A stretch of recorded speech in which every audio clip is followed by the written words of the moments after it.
이 시간에는 복수는 결코 상처를 치유할 수 없습니다 라는 제목으로 사사기 11장 1절부터 11절 그리고 29절부터 33절의 말씀을 통해서 하나님의 은혜를 나누도록 하겠습니다.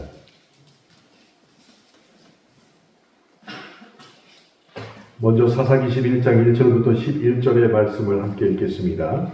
길르앗 사람 입다는 큰 용사였으니 기생이 길르앗에게서 낳은 아들이었고 길르앗의 아내도 그의 아들들을 낳았더라.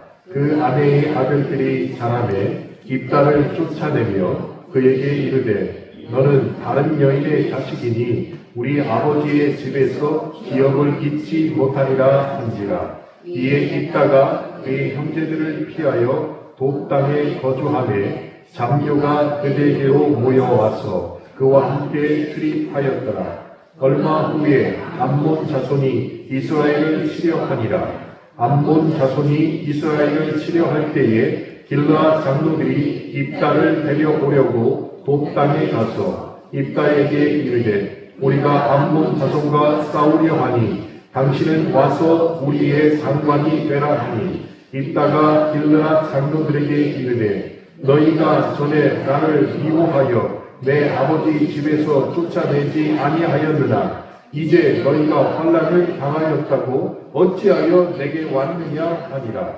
그러고 길르앗 장로들이 입다에게 이르되 이제 우리가 당신을 찾아온 것은 우리와 함께 가서 암몬 자손과 싸우게 하려 함이니 그리하면 당신이 우리 길르앗 모든 주민의 머리가 되리라 하매 이따가 길르앗 장로들에게 이르되 너희가 나를 데리고 고향으로 돌아가서 암몬 자손과 싸우게 할 때에 만일 여호와께서 그들을 내게 넘겨주시면 내가 과연 너희의 머리가 되겠느냐 하니 길르앗 장로들이 입다에게 이르되 여호와는 우리 사이의 증인이시니 당신의 말대로 우리가 그렇게 행하리이다 하니라.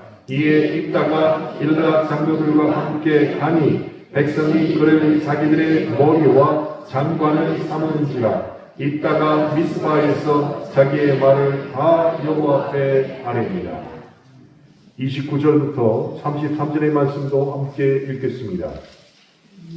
이에 여호와의 영이 입다에게 임하시니 입다가 길르앗과 므낫세를 지나서 길르앗의 미스바에 이르고 길르앗의 미스바에서부터 암몬 자손에게로 나아갈 때에 그가 여호와께 서원하여 이르되 주께서 과연 암몬 자손을 내 손에 넘겨주시면 내가 암몬 자손에게서 평안히 돌아올 때에 누구든지 내 집 문에서 나와서 나를 영접하는 그는 여호와께 올릴 것이니 내가 그를 번제물로 드리겠나이다 하니라. 이에 있다가 암몬 자손에게 이르러 그들과 싸우더니 여호와께서 그들을 그의 손에 넘겨주시매 아로엘에서부터 민니데 이르기까지 23원을 치고 또 그 아벨 그라닐까지 매우 크게 무찌르니 이에 암몬 자손이 이스라엘 자손 앞에 항복하였더라.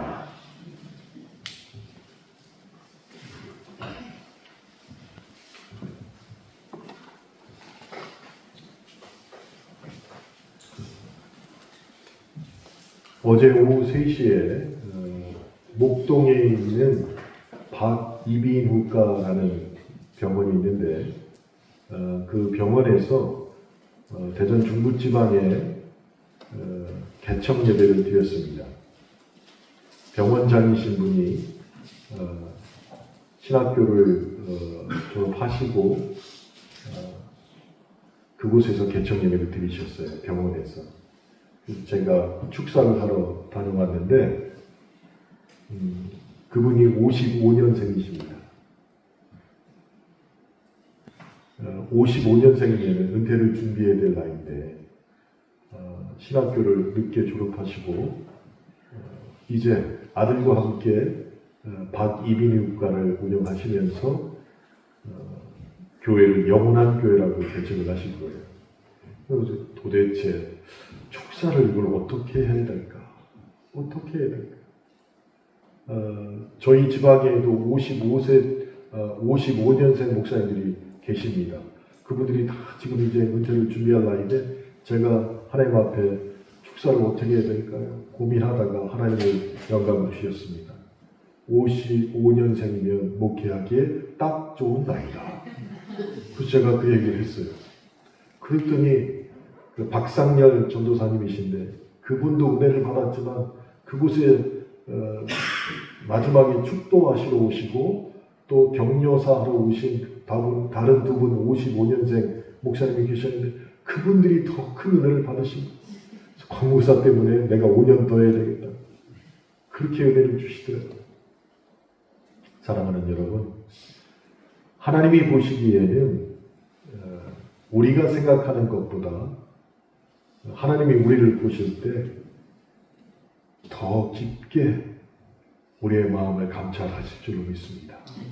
그러니까 이 시간 사람들은 모르지만 하나님은 내 중심을 보신다는 것을 아시고 하여간 기도하시고 주님 내 마음이 이렇지만 오늘 주의 말씀을 잘 듣겠습니다. 결단하시고 얼마 길 남지 않은 이 시간 잘 들으셔서 하나님이 준비하신 은혜를 다 받아 누리시길 바랍니다. 어떤 평론가가 한 사람을 만났습니다. 그 사람의 이름은 우리가 다 아는 닉 부이치치였습니다. 그 사람은 팔 다리가 없는 사람이었어요. 닉 부이치치.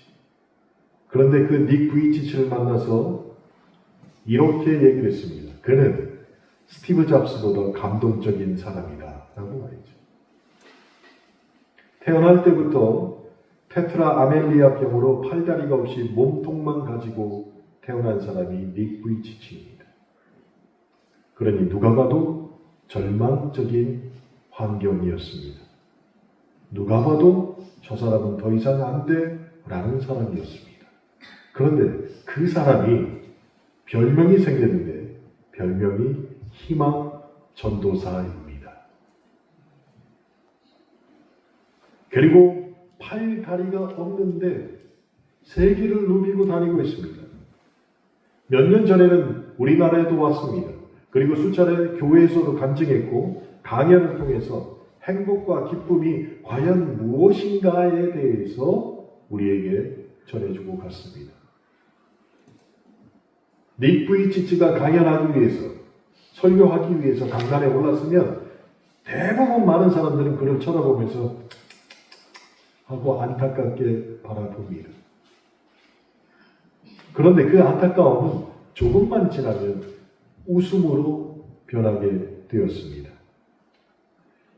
팔 다리가 없지만 그가 말하는 이야기를 듣고 있으면 모든 사람들이 다 행복해진다는 것이에요.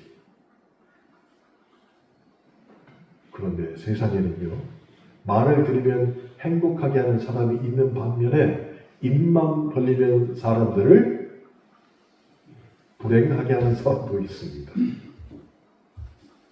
그런데 닉 부이치치는 달랐습니다. 늘 미소를 짓고 있었습니다. 그 모습이 어느 헐리우드 배우보다 더 멋졌다는 것이었어요.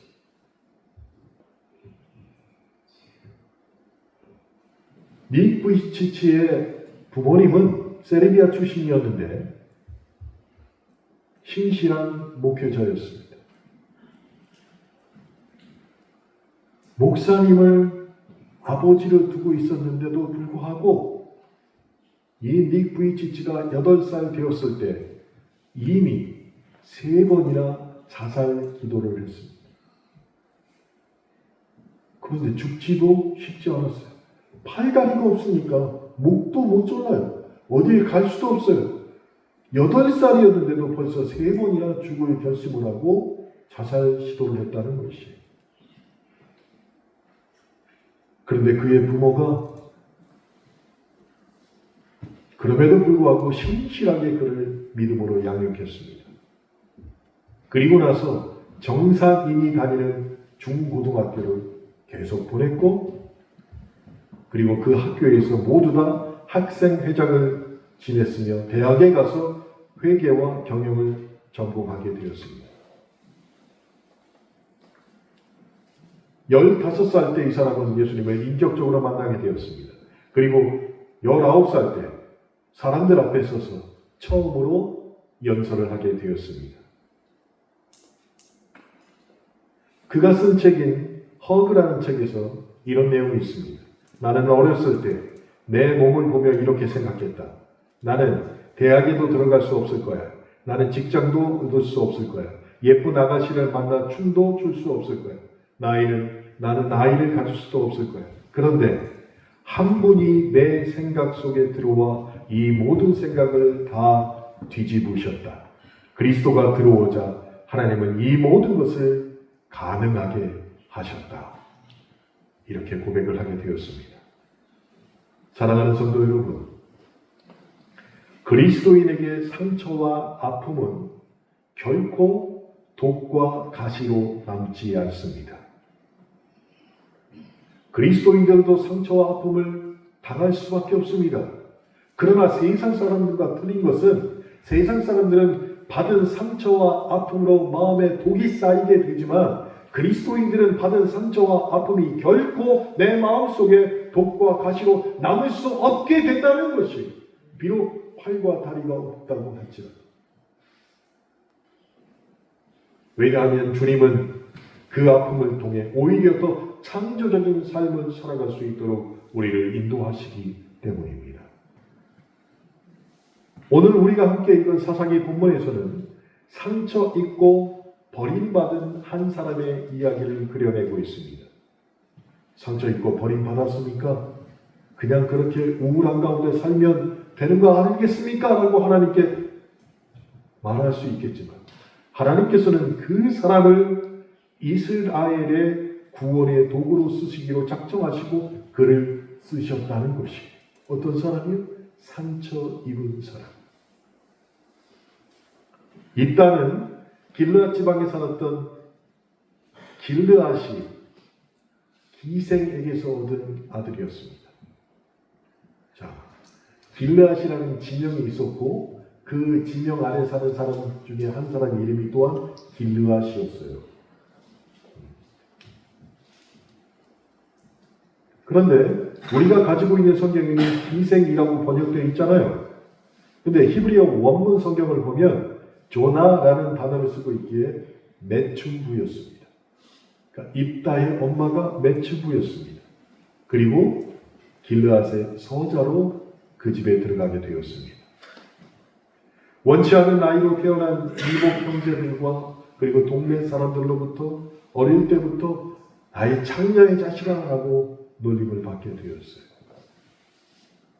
그러니 그는 어렸을 때부터 분노와 열등감으로 몸소리치며 살았을 것입니다. 그런데 그 아픔은 아무도 몰랐던 것이었어요. 자신의 선택과 의지와 상관없이 다가온 비극적 운명을 어린 시절부터 입다는 마주하게 됐던 것입니다.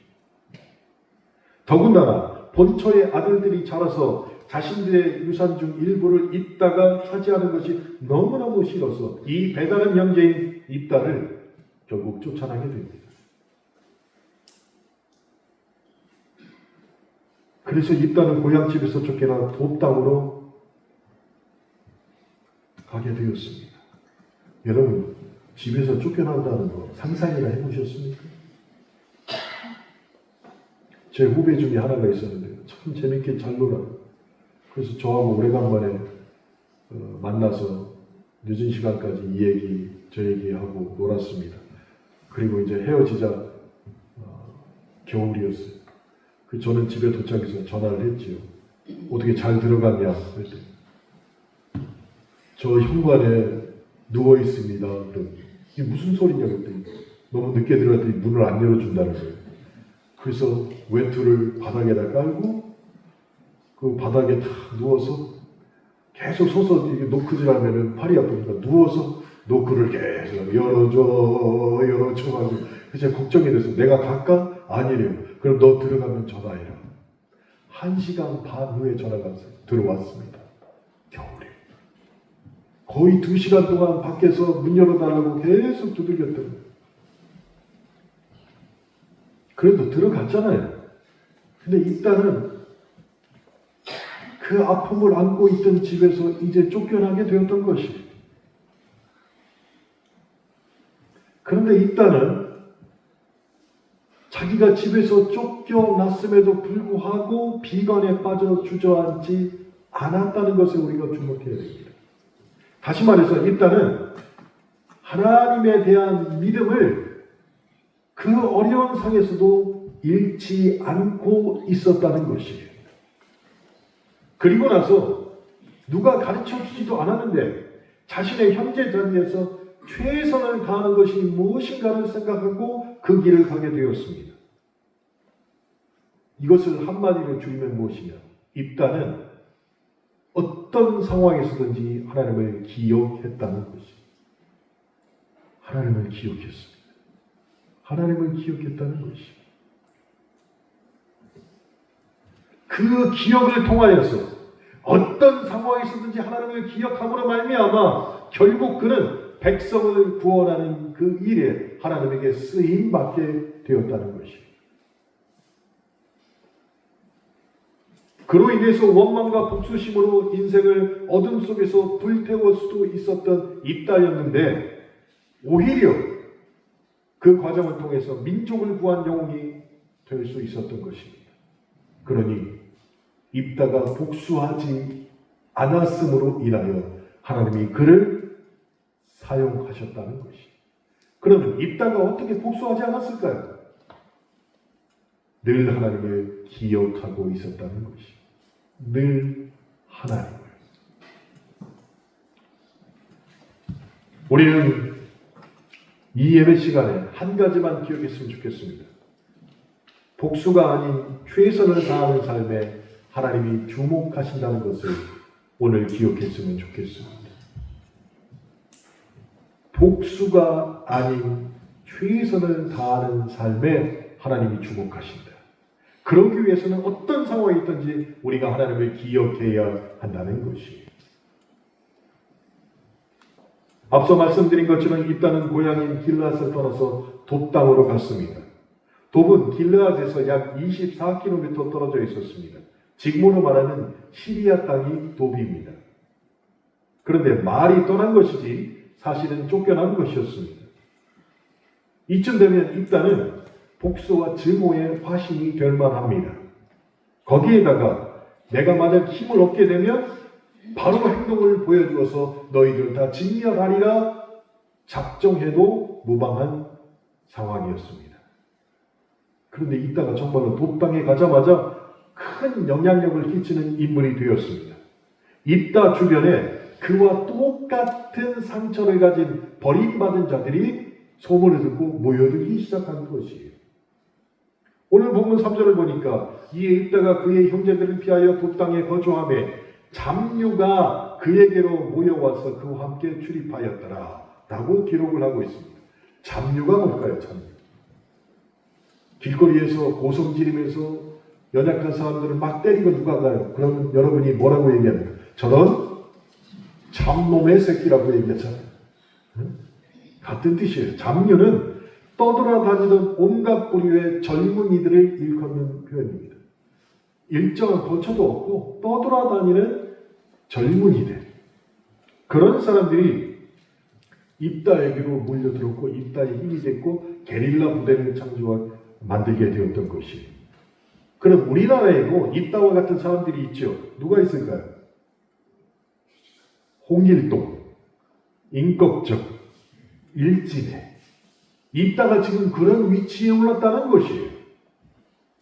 자, 그런 힘을 얻으면 복수를 늘 그 마음에 생각하고 있는 입다였다면 당장 고향으로 달려가서 자기를 업신여겼던 모든 사람들에게 철저하게 복수할 만도 합니다. 근데 입다는 그러지 않았습니다. 다만 믿음 가운데 희망을 품고 자신이 처한 자리에서 그때에도, 즉 힘이 있을 때에도 최선을 다했다는 것이에요. 그런 입다를 하나님이 귀하게 쓰셨습니다.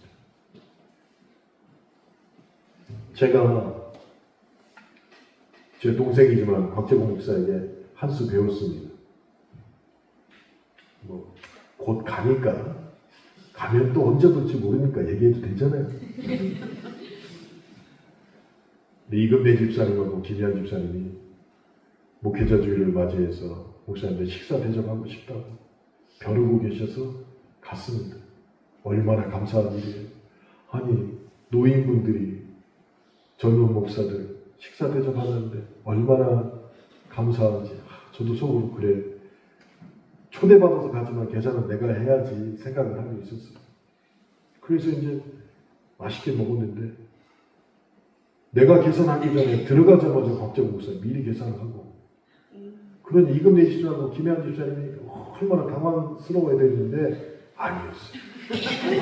얼마나 좋아하시는지 깜짝 놀랐어. 얼마나. 그래서 내가 교인들이 식사하자고 하면 내가 먼저 가서 계산을 해야 되겠다.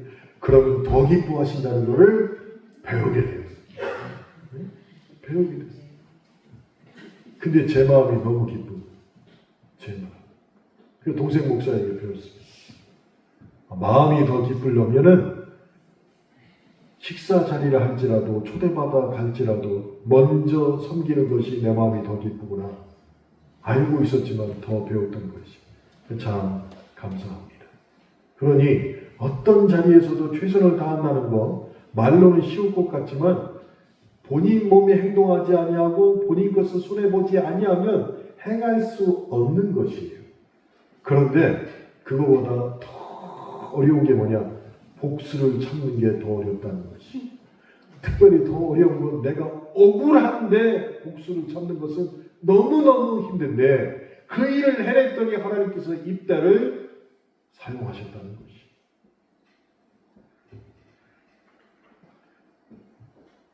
전설적인 CEO가 있었습니다. 전설적인 사장이었어요. 리 아이아코카라는 분이 있었습니다. 리 아이아코카는 미국에 있는 포드 자동차를 반석 위에 올려놓으신 전설적인 사장이었습니다. 그런데 포드 자동차 회사를 최고의 자동차 회사로 올려놨는데 이사회에서 갑자기 부당하게 해고를 당하게 되었습니다. 이제 최고의 회사가 되었으니까 너는 필요 없다 하고 그 사람을 그냥 부당하게 해고시켰어요. 해고 통지서를 보자마자 리 아이아코카는 진정할 수 없는 분노에 사로잡히게 되었어요. 내가 이놈의 새끼들을 그냥. 근데 그가 자서전에 그때 상황을 이렇게 썼습니다. 나는 그때 복수와 믿음 사이에서 서 있었습니다. 청춘을 바쳐 회사를 성장시켜 놓았는데 나를 해고하다니. 처음에는 반드시 복수하리라고 다짐했습니다. 그러나 마음 한 구석에 하나님이 나에게 더 좋은 것을 주시기 위한 기회이다. 오히려 감사하자라는 믿음이 생겨나게 되었습니다. 라고 그때 상황을 기억하고 있었습니다. 자, 리 아이아코카 이 CEO는 그 상황에서 복수할 것이냐 아니면 하나님의 인도를 따를 것이냐 고민하게 되었다는 것입니다.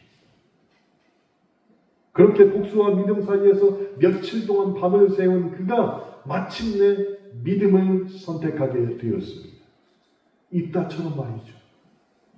그리고는 부두고 나서 법정 관리에 있던 크라이슬러 자동차 회사의 사장으로 취임하게 되었습니다. 자, 포드 자동차 회사는 최고의 매출을 올리는 회사로 만들어놨는데 크라이슬러 자동차는 부도받기 직전에 회사가 되어버린 것이에요. 아무도 사장을 맡지 않았는데 연봉 1불, 연봉 1,000원에 크라이슬러 자동차 사장으로 취임하게 됐던 것이에요.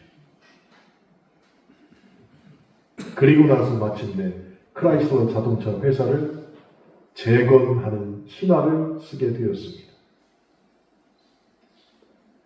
본인이 사장으로 취임하고 5년 후에 정리 해고되었던 모든 직원을 다 복직시켰습니다. 그리고 정부 성환금을 받은 모든 것을 일시불로 다 갚게 되었습니다. 그리고 크라이슬러 자동차 회사를 포드 자동차 회사와 동일한 조건으로 키워낸 것이었습니다. 왜 하나님이 리아야코카를 사용하셨을까요? 복수 대신 하나님을 신뢰하고 오히려 주어진 상황에 감사를 택했더니 하나님이 자기를 더 유명하게 만들어 주셨다라는 것을 간증으로 고백할 수 있도록 하나님이 사용해 주신 것입니다. 만약에 그가 포도사에 대한 복수심으로 일생을 불태웠다면 어떻게 되었을까요? 마지막에 그가 이렇게 고백합니다. 복수심은 평생을 지옥으로 만듭니다. 그런데 여러분, 복수처럼 짜릿한 감정은 이 땅에 없습니다. 복수하고 나면 느끼는 그 짜릿한 감정이 우리에게 존재한다는 것이에요. 그러나 그렇게 복수하고 나면 자신의 일생을 어둡게 만들고 결국은 자신을 포함해 모두를 죽이게 되는 역할을 내 스스로 하게 된다는 것이에요. 그래서 복수심은 평생을 지옥으로 만드는 첩경이 된다는 것이에요. 사랑하는 성도 여러분, 인간은 누구나 한 번쯤 작고 큰 거절감과 소외감을 경험하게 됩니다. 그러나 이 사실 때문에 우리는 우리의 인생을 포기할 수 없습니다. 주님에 대한 믿음과 삶에 대한 희망을 간직하고 있으면 결국 주님을 따르기로 작정하고 선 감사하고 나면 어떤 역경도 감내할 수 있다는 것을 성경을 통해서 배우게 되는 것이죠. 그래서 복수하지 않고 회복할 수 있는 방법이 무엇인지를 깨닫게 되는 것이죠. 근데 많은 사람들은 복수하게 됩니다. 우리나라 옛날 코미디 중에 복수심, 알복수심이야 라는 말이 있어요. 복수하고 나면 그 죽은 그 사람이 또 복수를 나에게 해요. 그 사람의 자손이. 그럼 내 자손은 또 힘을 키워서 그 사람에게 복수하게 됩니다. 끝이 없는 것이에요. 오늘 본문을 통해서 입다는 복수심으로 삶을 불태우지 않았습니다. 언젠가 빛의 삶이 온다는 것을 믿고 자신의 자리에서 최선을 다했다는 것을 성경은 우리에게 전해주고 있습니다. 이런 입다에게 인생의 전기가 될 기회가 본문 4절부터 6절을 통해서 다가오게 되었죠. 이스라엘이 국가적인 위기를 맞게 되었습니다. 해양 세력인 블레셋이 대륙 세력인 암몬과 투합하여서 이스라엘을 동시에 침공하게 된 것이었어요. 그런데 이스라엘에는 번번한 군대가 없었습니다. 막막하던 자에 이 사람들이 생각한 게 무엇이냐? 홍길동처럼, 임꺽정처럼, 일침해처럼 장류들을 모아서 큰 세력을 모은 입다를 데려와서 전쟁을 치르게 하자. 이렇게 생각한 것이었어요.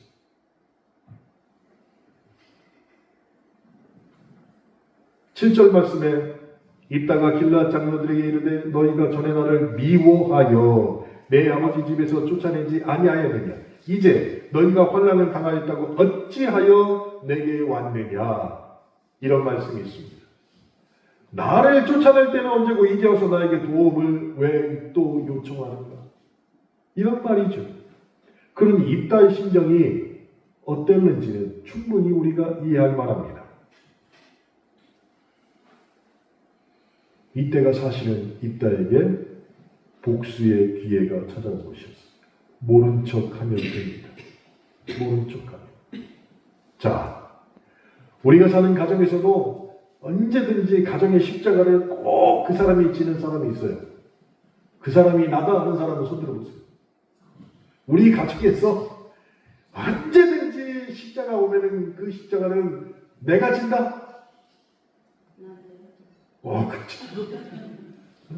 아니, 분명히 남편이 잘못한 일인데 해결은 내가 해야 되고, 자식이 잘못한 일인데 해결은 내가 해야 되고, 그런데 그때는 당신밖에 없어. 이번만 좀 살려줘, 도와줘. 그래서 어떻게 해서든지 막아줬는데 어떻게 돼요? 1년 지나면 또 당신밖에 없어. 그래도 어떻게 했어요? 여러분 다 지금까지 버텨내고 하셨잖아요. 입다도 그렇게 했다는 것이. 복수하지 않았습니다.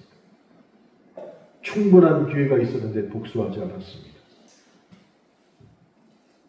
그리고 나서 그 요청을 수락하고 암몬과 싸우기로 입다가 작정을 했습니다. 그것이 입다의 신앙의 자세인데 그 자세가 9절에 나옵니다.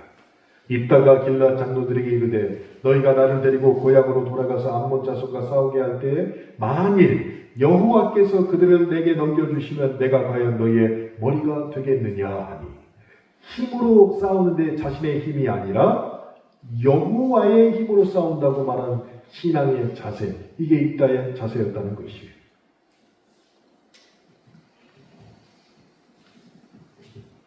이해할 수 없는 고통이 심해지면 많은 사람들은 하나님이 안 계시다고 판단을 합니다. 그리고 하나님을 등지는 사람들이 많이 있습니다. 그런데 입다는 달랐어요. 상처 입고 버림받았지만 결코 입다는 하나님을 버리지 않았다는 것이. 입다는 하나님이 함께 하신다면 자신의 공고한 처지를 언제든지 극복할 수 있다는 믿음이 그를 붙잡고 간 것입니다. 이게 입다의 믿음입니다. 이것이. 오늘 본문 11절 말씀을 보면 입다가 전쟁에 나가 싸울 것을 수락하면서 중요한 말을 합니다. 자기의 말을 다 여호와 앞에 아뢰니라. 내 상황, 내 형편을 다 여호와 앞에 아뢰니라. 누구에게도 말할 수 없는 고통과 버림받은 고독감과 소외감을 느끼게 되었을 때 우리는 어떻게 해야 됩니까? 이 말씀을 기억하십시오. 자기의 말을 다 여호와 앞에 아뢰니라. 하나님 앞에 고했던 입다를 기억해야 됩니다. 가족과 친구들에게 버림받아 외톨이가 된 입다. 그 사람은 자신의 모든 사정을 하나님 앞에 말했습니다. 그랬더니 하나님께서는 자신의 모든 사정을 이야기하는 입다를 결코 버리지 않으셨고 그 기도를 언제든지 들어주셨다는 것입니다.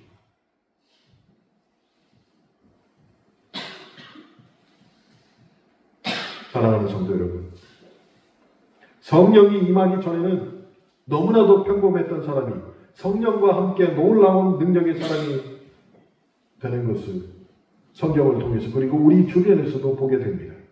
특별히 사사기 9장에는 아비멜렉이라는 사람이 나옵니다.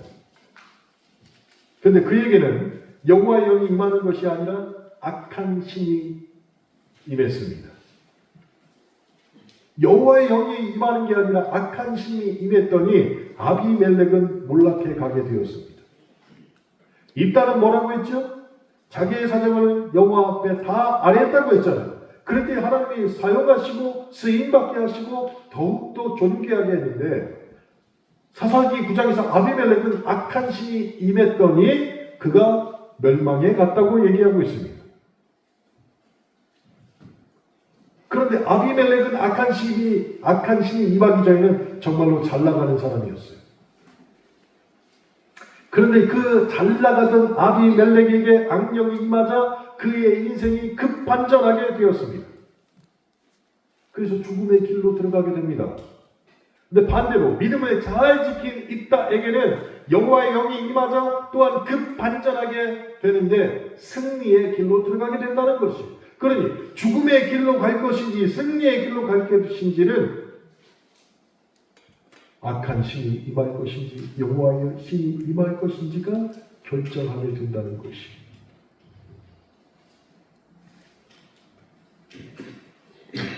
그럼 우리는 어디로 가야 되겠습니까? 입다처럼 여호와의 영을 쫓아 가시길 주님의 이름으로 축원합니다.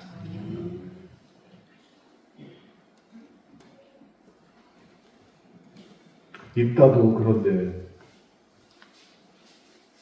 입 닫았으면 더 행복했을 것 같아요. 이거 굉장한 조크이자 유머입니다. 입다가 더 행복했으면, 입을 닫았으면 더 행복했을 것이다. 제가 광고를 보면서 한 가지 박수를 치는 광고가 있습니다. 야놀자 광고거든요. 동남아로 여행을 간 한 사람이 돈 남아 기뻐합니다. 야놀자 플랫폼을 통해서 동남아로 여행을 갔는데 여행 갔더니 돈이 남아서 더 기뻐한다는 거예요. 야, 진짜 대단하다.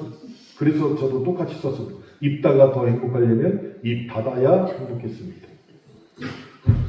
정말이에요. 오늘 본문 30절, 31절에 이런 내용이 있습니다. 그가 여호와께 서원하여 이르되 주께서 과연 암몬 자손을 내 손에 넘겨주시면 내가 암몬 자손에게 평안히 돌아갈 때에 누구든지 내 집 문에서 나와서 나를 영접하는 그를 여호와께 돌릴 것이니 내가 그를 번제물로 드리겠나이다. 이런 이야기를 읽다가 한 것이에요. 그랬더니 하나님께서 암몬 자손을 물리치게 하셨습니다. 그리고 집으로 돌아가게 되었습니다. 근데 집에서 제일 먼저 뛰어난 게 누굴까요? 입다의 딸이었어요. 딸. 여러분, 제가 50 후반대에 가니까 느끼는 게 있어요. 처음에는 아들이 그렇게 좋았어요. 네? 아들을 딱 나만 낳잖아. 저만 아들 낳았어요. 우리 동생도 딸이 둘이에요. 시집간 애들을 빼고 처가 쪽으로 가면은 형님이 세 분 계신데 딸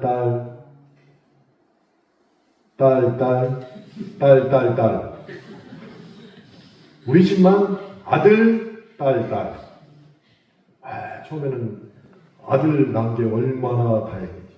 근데 나이가 들어보니까 아들도 좋은데 딸도 좋아요. 근데 앞에 가끔 더자가 붙어요.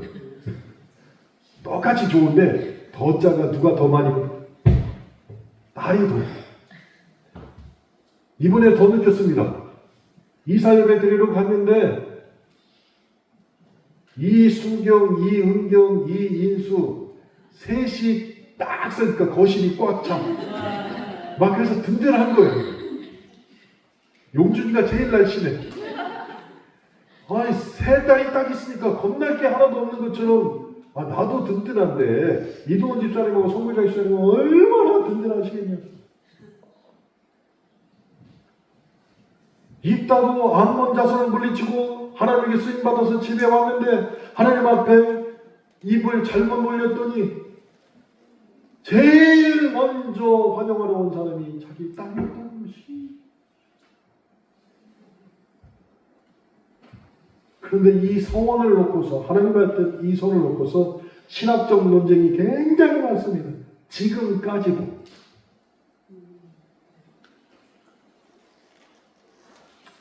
입다의 서원에 대한 부정적인 생각을 가진 사람은 이렇게 얘기합니다. 입다의 서원 자체가 하나님을 온전히 신뢰하지 못하는 데서 나온 서원이다 라고 얘기를 합니다. 그리고 인신제물을 행하는 이방 종교의 영향을 입다가 받은 것이다 라고 단정적으로 얘기합니다. 그런데 사사기 11장을 아무리 읽어봐도 서원한 것 자체가 잘못이라는 성경의 말씀은 전혀 찾을 수가 없어요. 그 서원 자체가 잘못이다 라고 성경은 얘기하지 않는다는 것이에요. 그러면 왜 이런 말씀을 성경에다 기록했을까? 그 당시보다 지금 우리에게 하신 말씀일 것 같습니다. 그리스도인들이 당면한 최대의 문제가 무엇이냐? 신앙생활의 열정적인 헌신이나 서원이 사라졌다는 것이. 똑같이 신앙생활을 옛사람이나 지금사람이나 하는데 그렇게 하나님 앞에 서원하고 헌신했던 약속들이 지금은 거의 사라지고 그냥 예배 참석하는 것으로, 그냥 내가 신앙생활하는 것으로만 만족한다는 것이. 왜 사람들이 더 헌신하지 않을까요?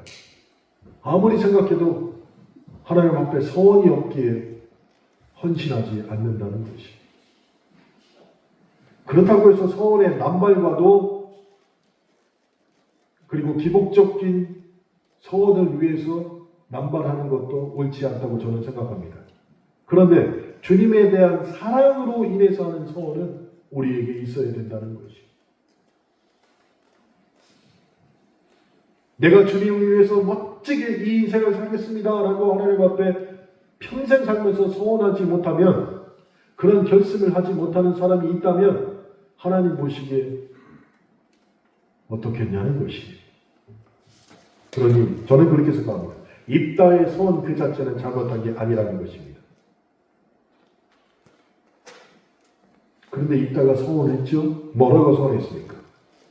딸을 죽음의 제물로 바치겠다는 것이 제일 먼저 나온 사람. 그러면은 입다가 과연 그 사랑하는 딸을 번제물 다 갈라서 하나님 앞에 제물로 드렸을까요? 여러분 어떻게 생각하십니까?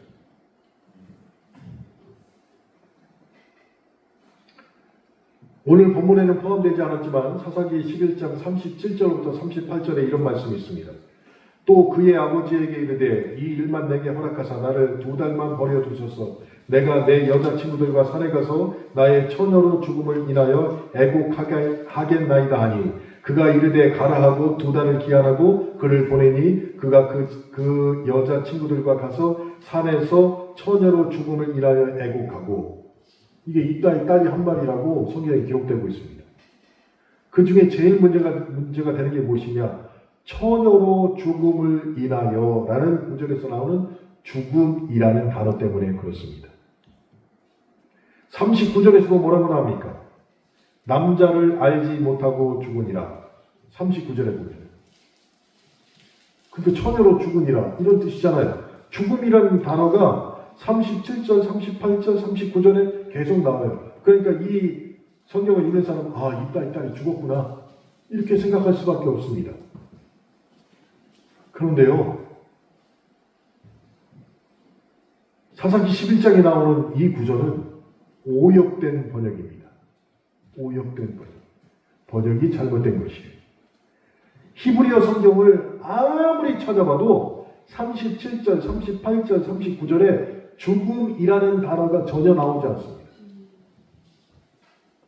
그리고 NIV 영어 성경을 보니까 처녀로 죽음을 인하여란 한글 선형으로 번역된 이 말을 Because I will never marry 이렇게 써놨어요. 그냥 결혼하지 못했다라고만 써놨지 죽음이라는 단어가 영어 성경에도 전혀 없어요.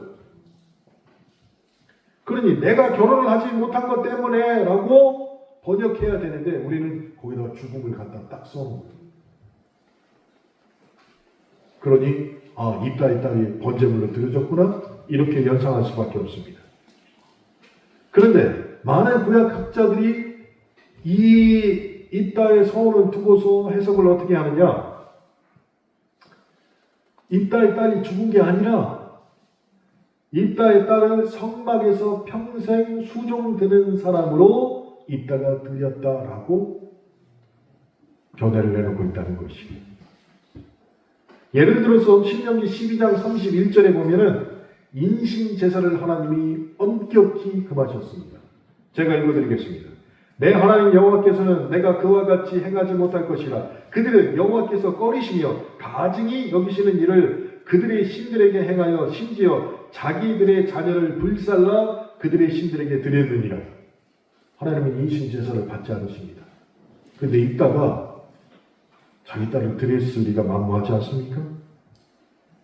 레위기 27장 2절에는 사람을 번제로 드린다고 서원했을 때 어떻게 해야 되느냐? 물론 이 서원을 사람들이 할 수 있어요. 그러니 하나님 앞에 서원할 수 있는 사람이 분명히 있을 것입니다. 그런데 하나님은 인신제사를 받지 않으세요. 그러니까 그 방법을 레위기 27장 2절에 기록하셨습니다. 말씀을. 뭐라고 했느냐? 이스라엘 자손에게 말하여 이르라. 만일 어떤 사람이 사람의 값을 여호와께 드리기로 분명히 서원하였으면 너는 그 값을 정할지니 돈으로 내라는 거예요. 내 딸을 하나님 앞에 번제물로 드리겠습니다. 드릴 수가 없어요. 그러니까 그 서원을 지키기 위해서는 그 값에 맞는 돈을 내라는 거예요.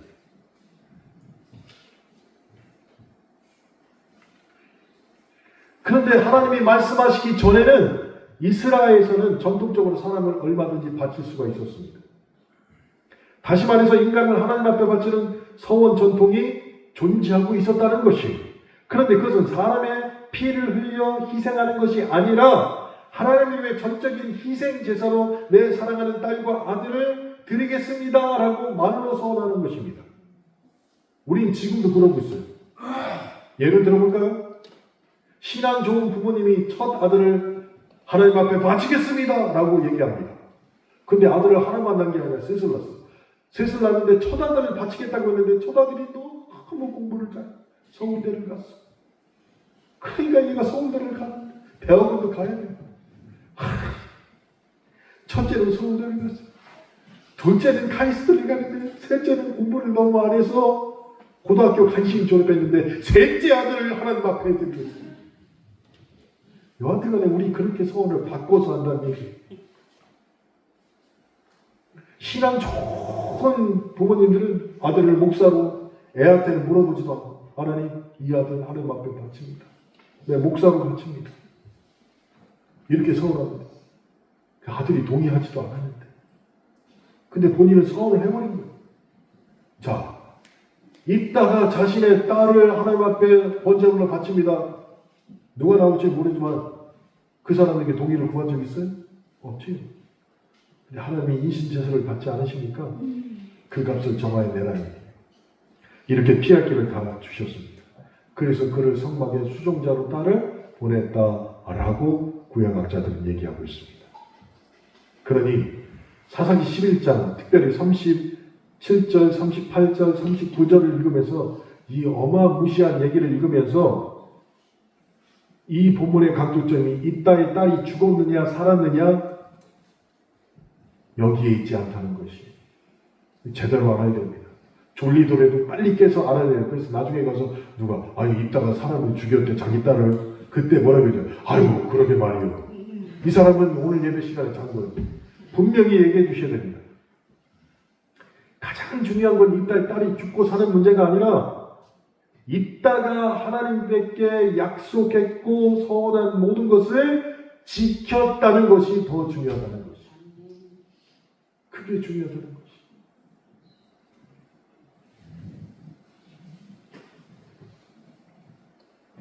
큰 명예버리면 저도 경험을 했습니다. 뇌경색이 왔을 때, 암에 걸렸을 때, 어디가 부러졌을 때 혼자 병실에 있다가 기도할 때였죠. 저는 휴게실 정수기 옆자리에서 미친 사람처럼 하루에 몇 시간씩 이렇게 방황해서 기도하는데 사람들이 지나치면서 미친 사람도 이거 했다. 저보고 그랬다고 말씀드렸죠. 아프면 혼자 있으면서 뭐라고 하나님 이번만 살려주시니 이번만 고쳐주시니 제가 하나님의 뜻에 따라서 11조도 정확하게 했어요. 아이들을 다 일찍 깨워가지고 교회로 데리고 올 것이 별의 별말을 다 해요. 근데 좋은 의사를 만나서 깨끗하게 고쳐져서 나왔어요. 그럼 그 소원이 며칠이나 갈까요? 며칠 간다고 생각하세요? 정상적으로 하면은 죽을 때까지 해야 돼요. 죽을 때까지. 하나님 이번만 살려주시면 죽을 때까지 해야 돼요. 며칠간.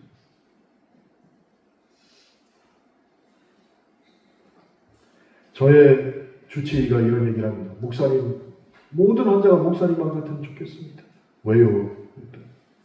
뇌경색에 걸려서 거의 죽을 사람 간신히 살려놨대. 1년 지났대. 그리고 나서 의사가 약 먹으라는데 나 많이 나아요. 제가 얼마나 건강해졌냐면요. 저 다시 담배도 피워요. 그런데도 몸이 멀쩡합니다. 아니 그 해로운 담배를 피우는데도 제가 나는 담배 피자마자 쓰러질 줄 알았는데 아무렇지도 않다는 거니까 명의시라고 저를 이렇게 고쳐주시는데 명의시라고. 근데 그런 사람이 대부분 6개월에 더 심해져서 실려온다는 거예요.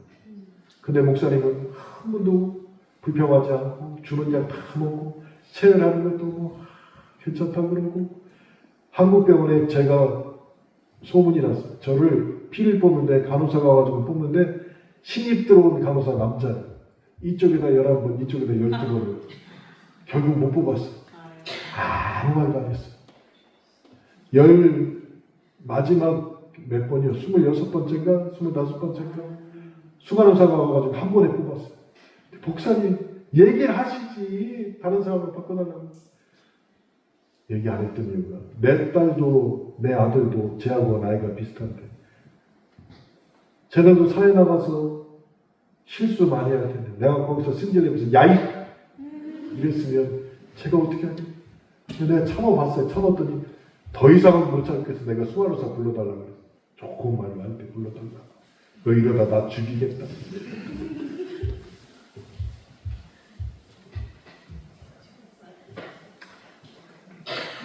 있다가 서운한 것을 지켰다는 것에 강조점이 있다는 걸 기억하십시오. 내가 하나님 앞에 서운한 것이 있다면 그 서운을 지키기 위해서 헌신이 바로 뒤쫓아와야 됩니다. 서운을 했지만 헌신이 하나도 없다. 서운 못 지키는 것이. 이번만 살려주시옵소서. 이번 문제만 넘어가게 하시옵소서. 서운했다면 그 소원을 지키기 위한 헌신이 그의 삶을 따라와야 된다는 것이.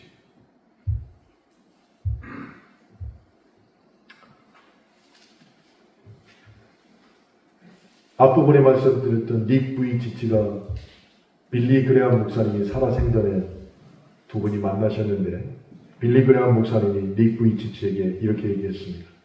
당신은 아마도 나보다 더 많은 사람들에게 복음을 전한 유일한 사람이 될 것입니다. 라고 말이죠. 그래서 닉 부이치치는 지금도 매년 270번의 설교를 합니다. 그리고 전 세계를 다니면서 설교를 하고 있습니다. 그랬던 이유는 오직 하나님을 경외하며 죽을 만큼 힘든 상황에서도 하나님에 대한 믿음을 잃지 않았기에 그리고 하나님을 끝까지 신뢰했기에 그의 삶을 하나님이 들어서 쓰신 것입니다. 어찌 보면 우리 모두 다 제2의 입다이자 제2의 닉 부이치치 같은 삶을 살고 있을 것입니다. 죽도록 누군가 미울 때도 있을 것입니다. 그 사람이 내 가족이 될 수도 있을 것이. 죽일 것만 같은 미운 감정이 내 가족에게도 들 수 있습니다. 그러면 교인들은 어떨까요? 목사는 어떨까요?